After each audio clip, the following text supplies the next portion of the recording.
మూస పద్ధతులకు స్వస్తి. కేజీ టు పీజీ విద్యలో సమూల మార్పులు, మంత్రి లోకేష్. ఏపీలో విద్యారంగాన్ని దేశంలోనే నెంబర్ 1గా తీర్చిదిద్దడమే లక్ష్యమని విద్యా, ఐటీ, ఎలక్ట్రానిక్స్ శాఖల మంత్రి నారా లోకేష్ స్పష్టం చేశారు. ఇప్పటి వరకు అమలు చేస్తోన్న మూస పద్ధతులకు స్వస్తి చెప్పి సృజనాత్మకత పెంపొందించేలా కేజీ టు పీజీ విద్య కరిక్యులంలో సమూల మార్పులు తెస్తున్నామన్నారు. కళాశాల నుంచి బయటకు వచ్చే విద్యార్థికి వెనువెంటనే ఉద్యోగం లభించేలా నైపుణ్యాలను అభివృద్ధి చేస్తున్నామని వెల్లడించారు. జాతీయ విద్యావిధానం లక్ష్యసాధనలో భాగంగా రాష్ట్రంలో విద్యానైపుణ్యాలు అభివృద్ధి చేసేందుకు సులోచనాదేవి సింఘానియా స్కూల్ ట్రస్ట్లో ఏపీ ప్రభుత్వం ఒప్పందం కుదుర్చుకుంది.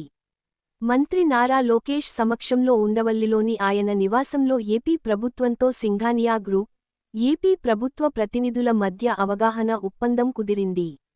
తిరుపతి జిల్లాలోని 14 పాఠశాలల్లో ఉపాధ్యాయుల పనితీరు, నాణ్యత, ఉపాధ్యాయ శిక్షణ, స్పోకెన్ ఇంగ్లీషు శిక్షణతో పాటు జాతీయ విద్యావిధానంతో సమాంతరంగా సాంకేతికత అనుసంధానం వంటి అంశాల్లో విద్యా నైపుణ్యాన్ని తీసుకురావడం ద్వారా పాఠశాలల నిర్వహణలో మార్పులు తేవాలని నిర్ణయించారు.